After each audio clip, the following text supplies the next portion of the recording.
In the darkness of the night, we look out.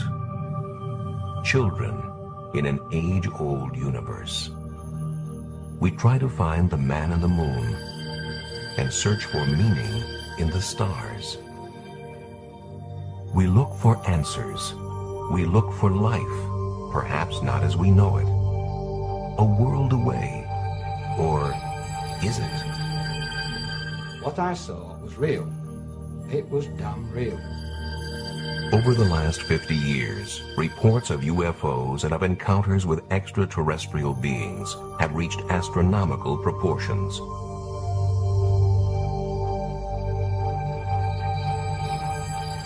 Can these reports be explained as hoaxes? It was quite easy to reproduce these pictures. As natural phenomena? Are secret military craft being confused with UFOs? I've seen a silver flying dome in the sky that was unidentifiable. Are these sightings all in our minds? Or is there intelligent life beyond us? And are aliens closer than we think?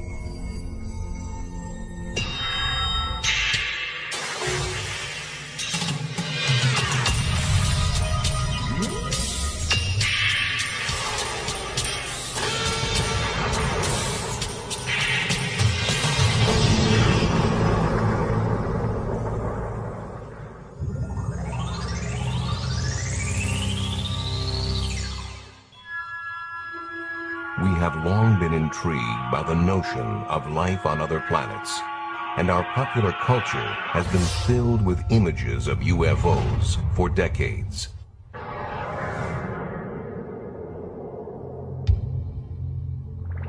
But the first widespread documented sightings of UFOs in the real world came in the closing months of World War II.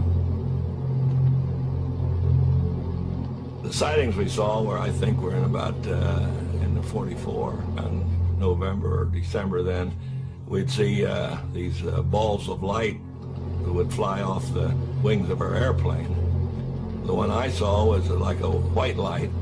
A lot of the other people reporting in it saw red lights, and some of them would see some green lights, and some of them reported that they would try to chase one while they never could catch it. We would turn into it, and it would turn with us. And we'd turn away from it, and it would still turn with us. And I put my gun sights on, trying to get on it, but I never could. We flew the British Mosquito, which was capable of 450 knots. And we opened it up a number of times and tried to close with it, and we never came anywhere close to it. The pilots dubbed these unidentified flying objects Foo Fighters, but still don't know if they were German secret weapons, optical illusions, or something else entirely. I think the book is open on whether it was imagination, hallucination, or really extraterrestrial or German ground control object, but I haven't seen anything in 50 years that changed the perception of what they were other than unidentified flying objects.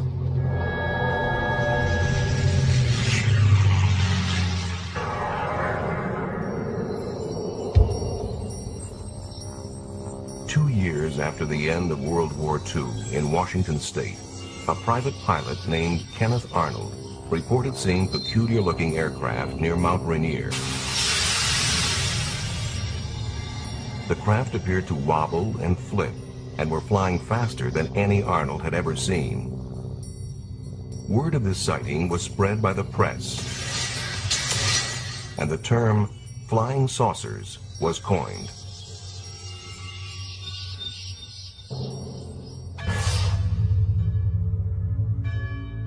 Although life in post-war America seemed tranquil enough, such reports of unidentified flying objects began to multiply. Were these UFOs Soviet reconnaissance planes? Could this explain their apparent presence around U.S. military bases? Fear began to emerge. Atomic secrets could be at risk. national security at stake.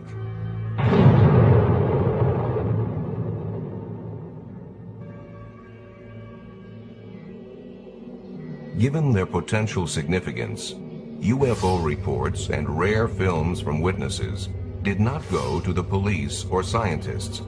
Rather, for 22 years, they were collected as part of Project Blue Book for Air Force investigation. The head of the project explained why. First of all, to try to determine if the UFO phenomena presents a threat to the security of the United States. And second, to determine if the UFO phenomena exhibits any technological advances which could be channeled into research and development. Finally, in 1969, the files were closed. The Air Force conclusion? No threat and poor data. They looked at 3,201 sightings. They categorized every single one. They did a quality evaluation of every single one. And what they found was 21% of the 3,201 cases that they examined had to be listed as unknowns, completely separate and distinct from the 10% that were listed as insufficient information. They found that the better the quality of the sighting, the more likely to be an unknown. And yet, what did the Secretary of the Air Force say to the public?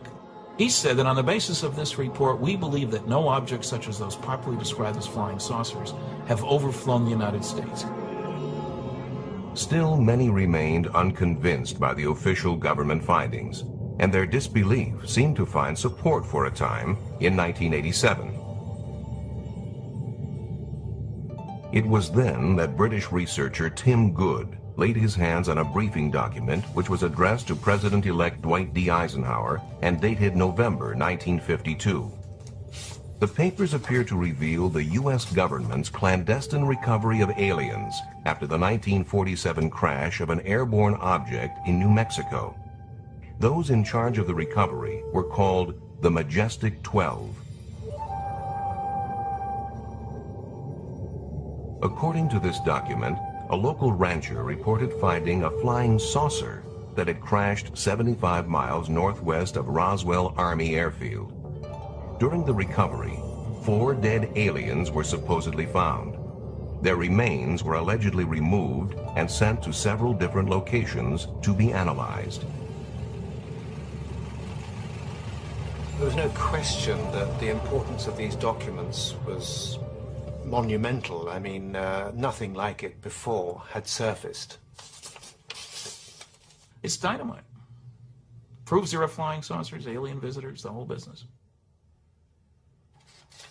The implication is, 1, Earth is being visited by extraterrestrial spacecraft.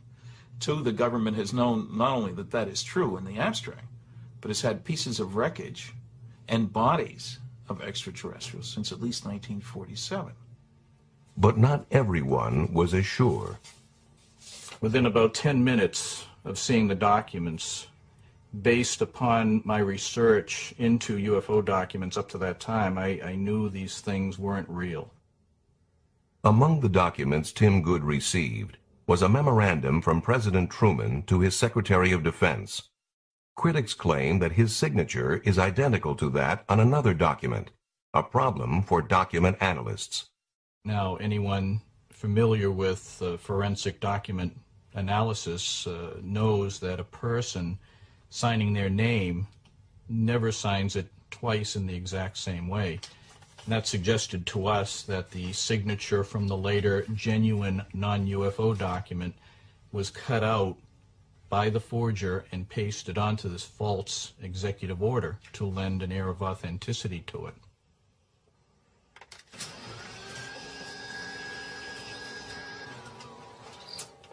They say the signature on there is identical to another signature from a different memo, which I found in the first place. I say if you hold them up to a light table, they are clearly not identical. Regardless, though Tim Good admits the letter itself may be a fabrication, he does not dismiss the information contained within.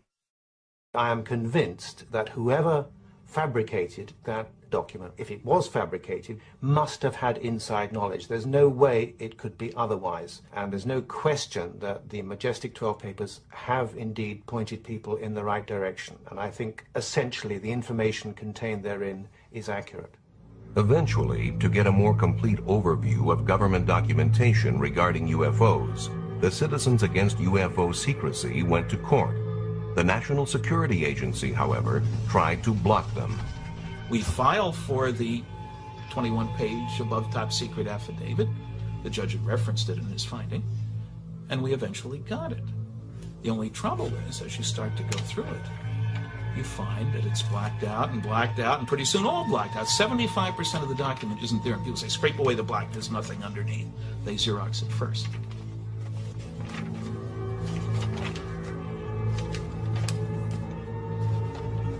The cover-up alone is proven by the released documents, released by agencies such as the FBI, who denied any involvement in UFO research until the Freedom of Information Act showed that they'd been lying. They released 1,100 pages of documents.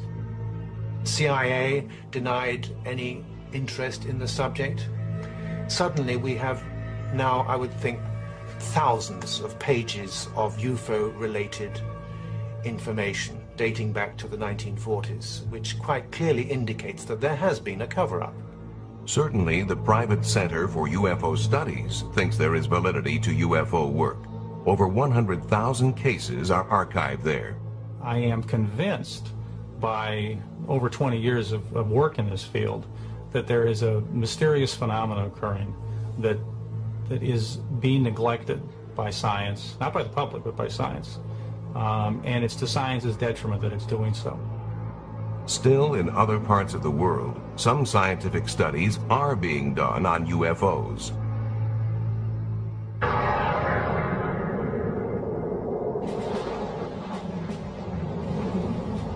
In March 1990, in the former Soviet Union, fighter planes scrambled to investigate pulsing lights northeast of Moscow. For 3.5 hours, they stalked the lights, which moved at speeds up to 3,000 miles an hour. No radar image appeared on the screens of ground stations, but photographs were taken, and thermal imaging produced results. For the Chief of Air Defense Forces, these secret results were proof enough of UFOs. Though journalists are asking if there are other sightings, these 1990 cases were only one supported by evidence. This is the only case for which there is real proof. Nor was it ever considered that the sighting was that of a stealth bomber. We never thought it was an American stealth aircraft. The radar characteristics are not the same. Stealth behaves like a plane in terms of speed and maneuverability. UFOs are very different. The unwritten rule: do not fire on UFOs.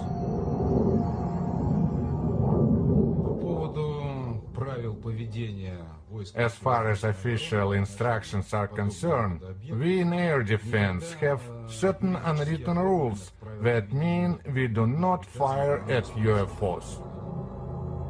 From 1977 on, an official Soviet Ministry of Defense study has collected hundreds of reports of UFOs, reportedly to gain alien technology for military use.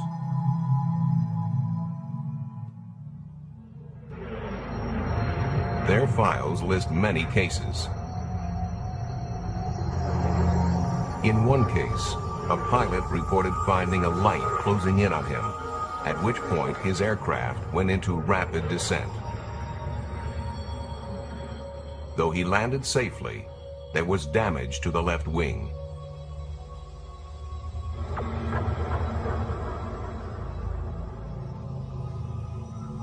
Never before seen in the West, this amateur footage purports to show a UFO over the parliament in Vilnius, capital of Lithuania.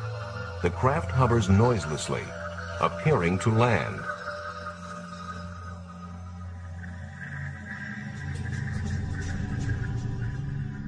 At dawn the next morning, local militia videotaped this nearby.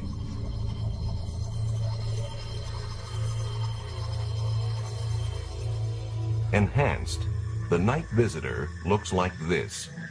It moves unlike a normal helicopter or plane.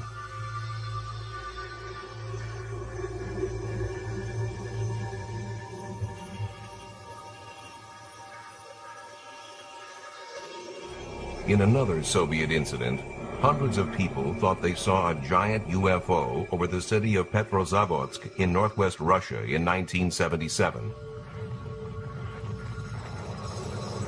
But studies established that it was the burning booster of a secretly launched satellite.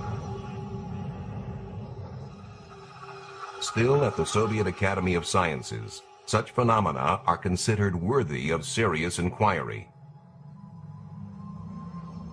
In addition to the country's military study, this governing body for academic research coordinates a countrywide collection of information for scientific analysis.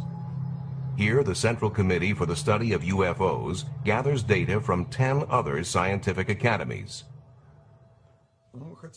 I would like to say a few words about our methods. For some sightings, we carry out investigations in the field. A sighting here has resulted in 12 years of research.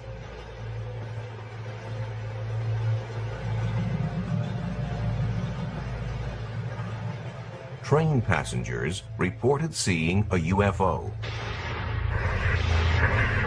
a metallic craft that landed nearby. Biologist Yuri Simyakov believes there have been permanent changes to the scene. We believe this could have been a landing site. This is a very interesting place because it has such strong magnetic fields. His experiments find living creatures shun this spot.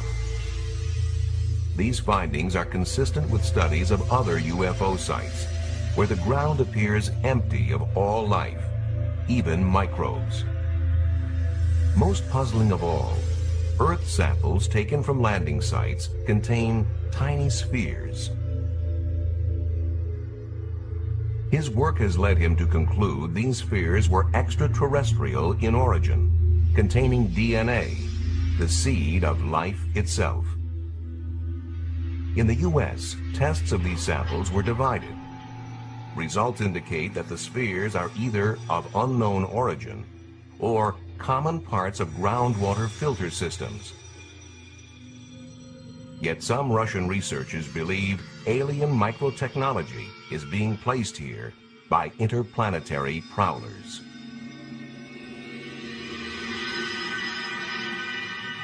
Given worldwide interest, researchers have attempted to classify reports of UFO sightings and encounters with extraterrestrials.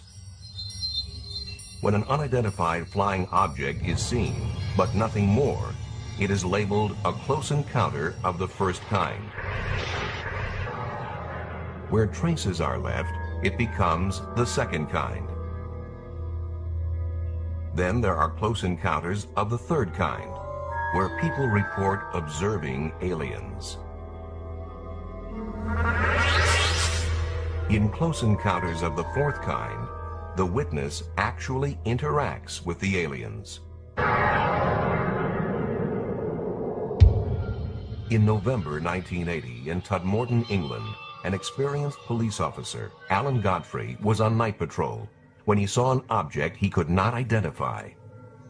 I was on a 10-6 night duty, so I decided that I would go up to this local council estate. As I was about to turn, I saw another 500 yards up the road this object. As I got near to this object, it became apparent to me that what I was looking at wasn't something that I would normally find in the early hours of the morning in Todmorden, you know. I thought it could have been a hot air balloon that had come down, but obviously as I got nearer and nearer, I realised that this was a metallic, man-made craft.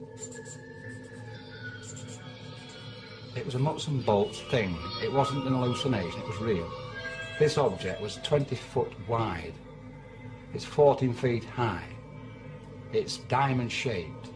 The bottom half of it was rotating, the top half was stationary. It had a bank of dark windows, or could have been panelling. If I got out the car, picked a brick up, and thrown it at it, I'd have probably found out whether the windows or not. The trees that lined the road were shaking violently. But yet, whilst I was sat in the car, I didn't feel any vibration. I didn't hear any noise, but I certainly wasn't going to get out of the car. I picked my clipboard up, put it on my knee, and proceeded to draw it. Now, as I'm drawing the object,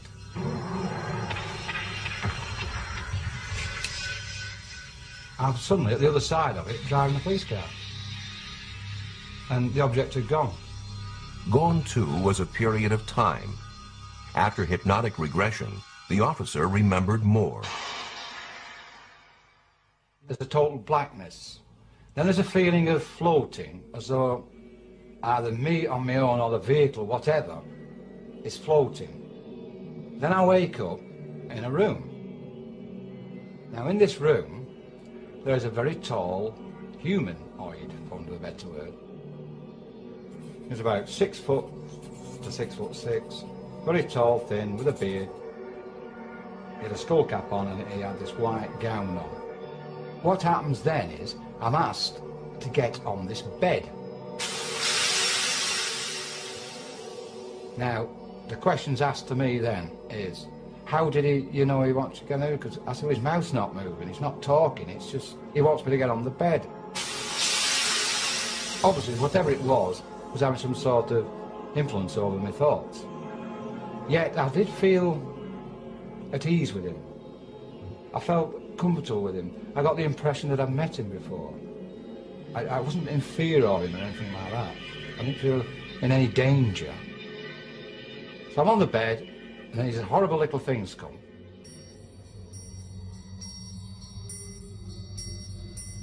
They are a lamp-shaped head with black, dark eyes. That's the best way I can describe them. And there was about 7 or 8 of them.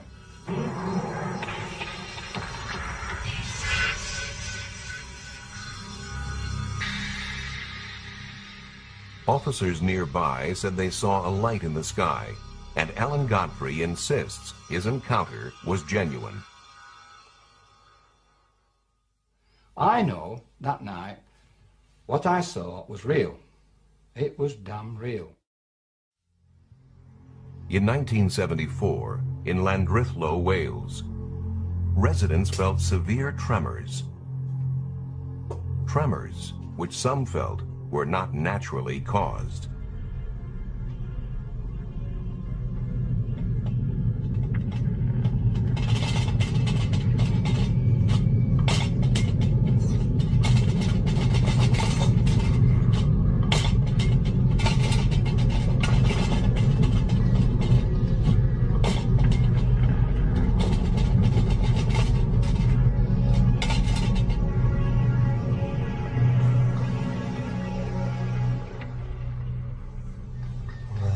Idea what had happened. I don't think it was an earthquake somehow.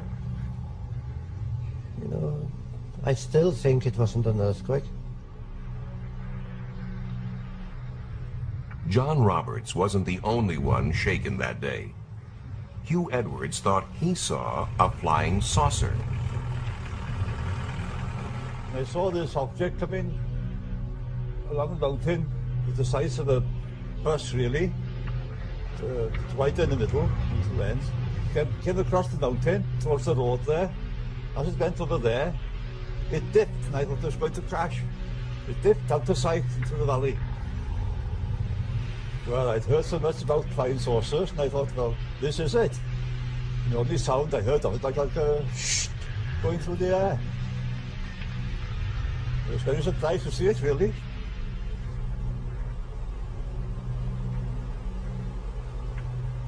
The district nurse thought perhaps a plane was down. I thought there might be an air crash. Maybe as a nurse we could help giving first aid. So I called to my daughters and we got into the car and we made our way up to the mountain. We drove a fair way along the mountain road, and to our left we could see a huge orange ball sitting on the mountain, glowing. Yeah, we stopped and we started looking what we thought was going to be an aircraft on fire. So we'd envisaged sort of, oh God, you know, there might be bodies if it was an aeroplane crash, and we weren't too happy at that prospect, but we were quite surprised to see this big reddish orange ball just sitting there. There were no flames, and it was so uniform. The shape, the round spherical shape of it made us realise we weren't looking at an aircraft. There were no flames jumping, but it was pulsating, this red orange object that we saw. And we could see little lights, like fairy lights, coming towards the object in a zigzag pattern, and we assumed at that time possibly there was someone going to see what was what. With hindsight, we realised that a search party couldn't have got there, located it and got there in the time it had taken us to go from the village up to the mountain. Yeah. No one could have organised themselves to get to the object that we saw. Since no search party went out that night, nothing was ever found at the scene. But astronomer Ron Madison has proposed that what the villagers saw that night was a meteorite or fireball, and that it coincided with an earthquake at a nearby fault. Thinking that that explosion might well have been due to an impacting piece of rock, our first reaction was to try to estimate the energy involved. And it seemed to us to be something that would correspond to an explosion of the size of about 600 tons of TNT. We got letters from as far apart as Penzance and Northern Ireland and Derby, all reporting seeing a bright light, maybe comparable with a half moon in brilliance, moving across the sky at the speed of an aircraft but with no sound, and trailing smoke, just like you would expect something on fire to be crashing. In the next few days, we were to realise, of course, that the village was not very far from the Bala Fault, which is active and has been moving steadily over thousands of years. And unbeknown to us at the time, originally, there had been on that evening a movement on the fault, and that is incontrovertible evidence. This was a coincidence. There were fireballs in the sky at the same time that there was a triggered movement along the Bala Fault.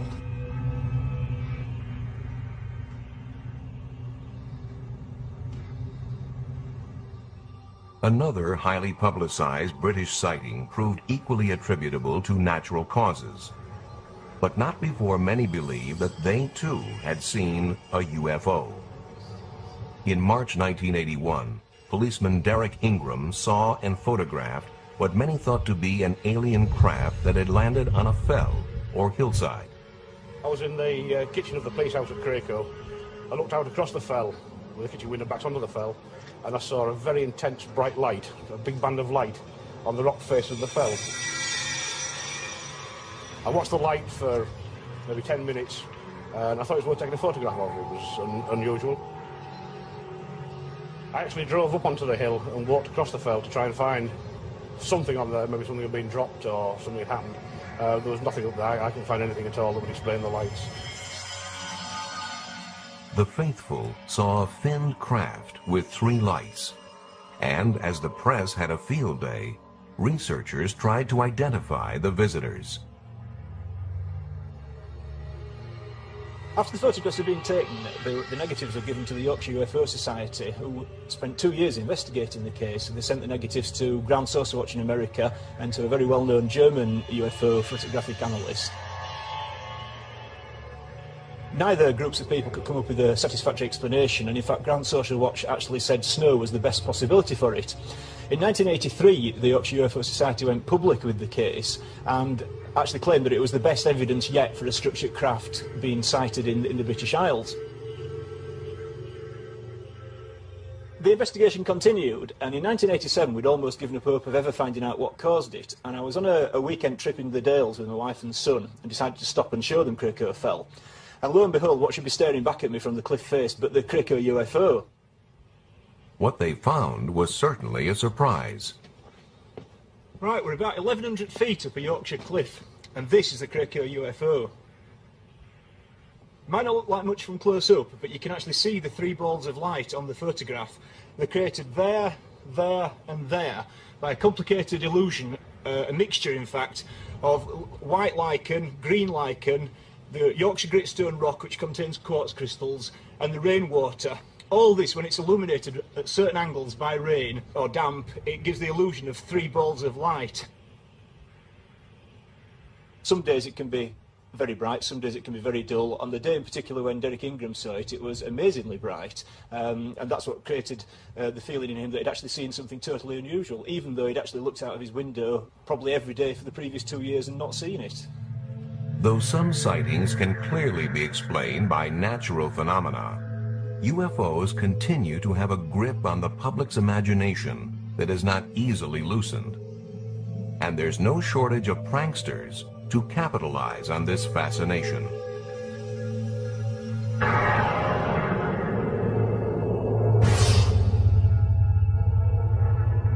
In Gulf Breeze, Florida, in November of 1987, builder Ed Walters claims he took Polaroids of a UFO 3 times as big as a house.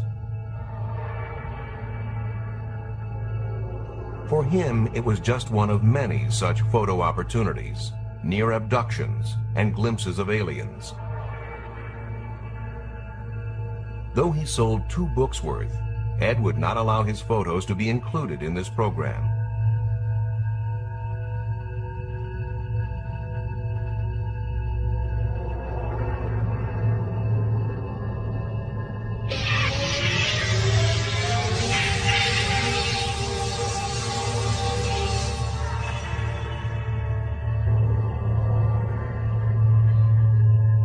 Photographs such as these are not difficult to fake with a little know-how, a styrofoam model, and the right camera. It was quite easy to reproduce these pictures. He took the majority of his early pictures, about 30 pictures, on a Polaroid 108 camera. It is very easy to double expose the film in that camera.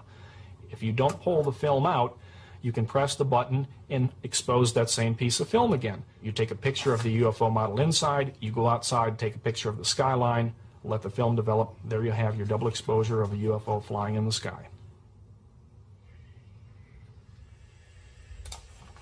Still, Walters has his disciples, and photo analyst Bruce Maccabee is one of them.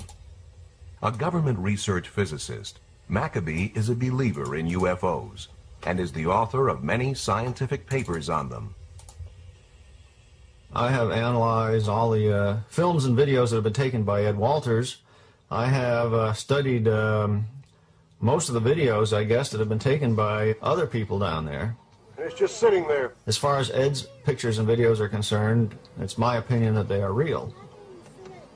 I've analyzed these very carefully, taking into account all the criticisms that have been leveled against them, and have found reasons to reject the criticisms.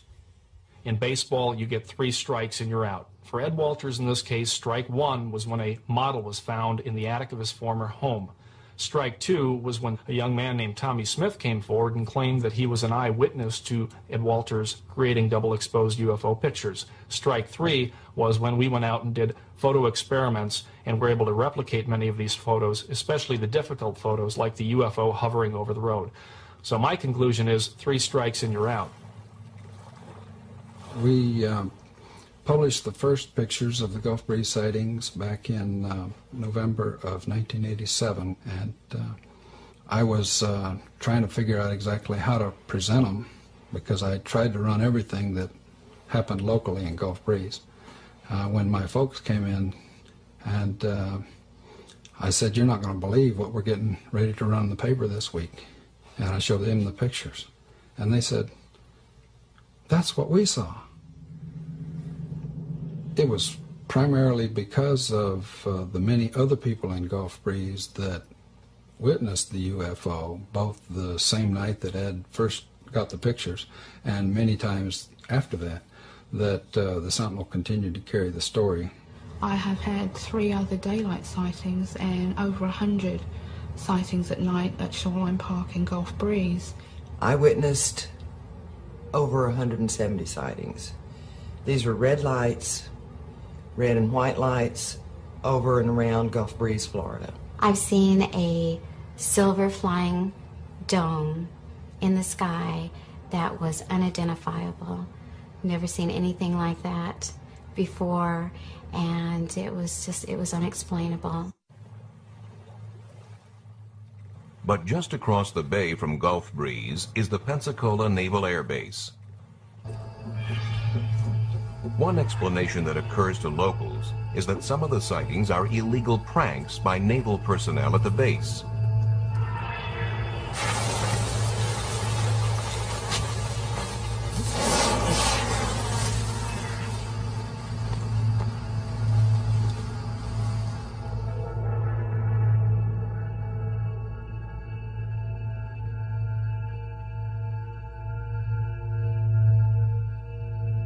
Another possibility is that actual military craft are being confused with UFOs.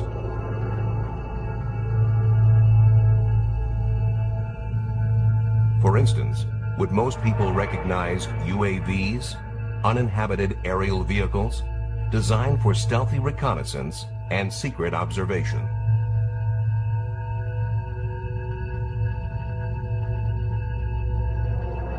Yet despite the fact that certain sightings may be hoaxes or otherwise explained by natural or man-made phenomena, we keep on looking. Our fascination only grows as scientists uncover evidence of life on other planets. It only grows as it becomes increasingly reasonable to believe we are not alone in the universe. If signs of life on Mars prove true, extraterrestrial life in general may be even more widespread. Astronomers calculate the number of civilizations we can expect to detect in space. They use the Drake equation. Professor Frank Drake. The first factor is the rate of star formation in our galaxy. Obviously, the more stars you make, the more potential abodes of life there will be. Some fraction of those stars will have planets. That's the second factor, the fraction which have planets. We then have to take into account the number of planets in each system which are potential abodes of life. The next factor is the fraction of systems of living things which give rise to intelligence. The next factor is the fraction of systems of intelligent creatures which develop high technology, detectable technology. But how long do they last? How long are they detectable? Perhaps they're destroyed by cosmic accidents. Perhaps in an ugly way through nuclear war. More likely, we think they become undetectable because they become so sophisticated in their technology that they don't waste any energy. They don't release energy into space, and therefore there's no sign of them to detect. And so we say, well, there must be some longevity. L, the length of time typically a civilization is visible. And now if we take the rate of production and multiply by that L, the end result is that thing we started out to find, which is the number of detectable civilizations in space. And the number is getting bigger. 7 new planets have been discovered in the last year. One planet is almost as big as Jupiter by the 4th star nearest to the Sun, a planet orbiting star 51 in the constellation of Pegasus. The latest estimate of the number of galaxies is now 50 billion. The estimated number of detectable civilizations, 100 million. Are any of these potential civilizations attempting to communicate with us? SETI, the search for extraterrestrial intelligence, is listening. I made the first modern radio search in 1960. All over the world, large radio telescopes were being constructed because the beauty and power of radio astronomy had just been recognized. And also at that time, some very much more sensitive radio receivers were invented. The combination of these new telescopes and these new radio receivers gave us a sensitivity very much greater than we've had before. And this was a first. We had, in our abilities, crossed a very important threshold. So it made sense to search. It didn't require anything special in the activities of the extraterrestrials. If they were just like us, we could detect them. Conducting a SETI search from the Earth's surface is very challenging and very difficult. And the reason is you detect intelligent signals all the time. It's just they're all from us. All from us. And some with an impressive shelf life.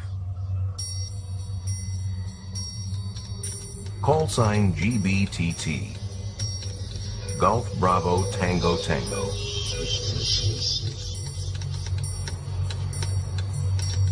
Over 30 years after it was first sent, a coded wartime signal intended for the Queen Mary was received by its successor, the QE-2. The QE-2 uses the same call sign. The signal came out was addressed to Golf Bravo Tango Tango, which is the call sign of the QE-2, but it was the signal letters of the Queen Mary. And the radio officer who received the signal recognized the Golf Bravo Tango Tango and thought it was for this ship. But in reality, when he received it, he realized it was a wartime signal, which had obviously been bouncing around in space for 30-odd years. Sent to the Queen Mary in the 40s, the signal arrived in February 1978. Was it bouncing through space, as Captain Arnott suggested? Or somehow intercepted and sent by someone or something we have yet to identify? Have we ever detected an intelligent signal from another world?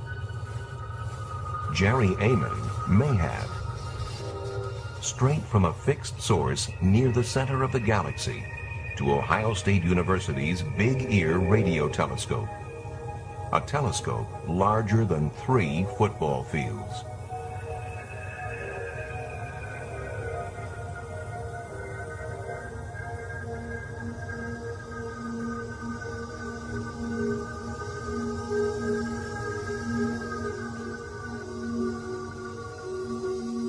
We had started a data run on August 15th, 1977 that lasted for about 3 days.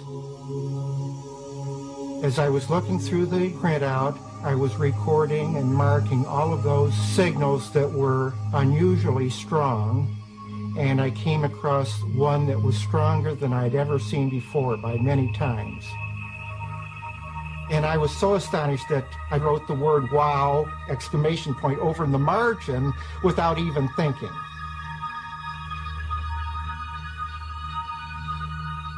To have signals coming in only one channel indicates the possibility that this was some either unique astronomical event or that it was generated by some transmitter. We are resurveying the sky using more modern equipment, and we have passed through that same region of the sky and have not seen the wow source again. Amon and his associates checked their equipment and their figures. Studies eliminated glitches, space probes, and terrestrial sources.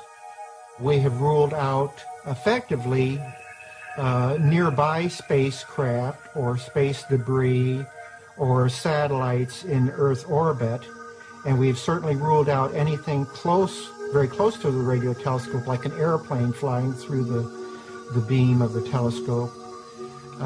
We have not ruled out the possibility that this is actually a signal from extraterrestrial intelligence. The transmission of a signal is one thing, but are there ways to travel these vast distances of space? If you imagine that this balloon is our universe, we live in 3 dimensions in the surface of the balloon. And it has been suggested that there may be what are called wormholes, that, if you like, sort of run across the balloon from one side to the other, or connecting points, which would allow us to travel from one side of the balloon via a shortcut to the other side of the balloon. Imagine that this sheet of paper is our universe and we're at point A and we want to go to point B. Normally we would have to travel through from A to B through the universe. What would be nice, of course, would be if we could find some way of bending the universe in another dimension to bring those 2 points together and then step across the gap. And that's a sort of space warp, if you like, warping the universe to bring those points closer together. As yet, the answer remains theoretical. For now, we are limited to sending craft into nearby space to gather information, capture images, and measure conditions. Could others be doing that too? With that question, we return to our fascination with something larger, something other. We return to our fascination as we continue to face the sky.